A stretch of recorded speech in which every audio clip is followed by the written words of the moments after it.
Welcome to our lesson on how websites work.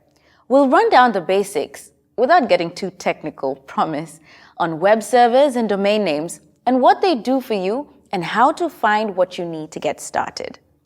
A website is your business's home on the internet. It's where potential customers can come and learn about your business and what it has to offer them. Let's say you decide to open a bakery in the real world. First, you'd have to rent a space to house it, right? A website is no different.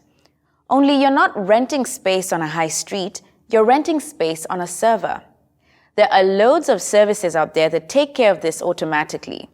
But here's a quick overview so that you can have an idea about what's happening behind the scenes. Okay, hang with us. Here comes a bit of the technical information.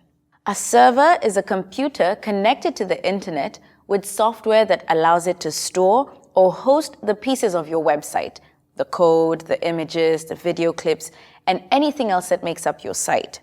It's called a server because it serves up the right content when requested. That is, when someone wants to view a page on your website. There are many companies and services that will rent you space on a server and host your website. Just like a bricks and mortar shop, you pay an ongoing hosting fee, which is a bit like paying rent, leaving them to take care of the technical aspects of running a server so you don't have to. Every single server in the world has its own address. This is called an IP address, which is short for Internet Protocol. All you need to know is it's a long string of numbers that means any device connected to the internet can talk to the server and find it. Luckily, you don't need to understand what they're saying to each other. All you need to do is choose a nicer name to reference that numeric IP address. Which brings us nicely to the second part of this session, the web address, or domain name. Your domain name is how potential customers will find you, the same way people would find our real-world bakery, by the sign above its door. It's the thing you type into the browser window to get to any website, like www.google.com or www.yourbusinessnamegoeshere.com. Let's take a minute to break it down. Everything after the www. Is actually what's known as the domain name. It's the part that lets people find your website, so it's pretty important.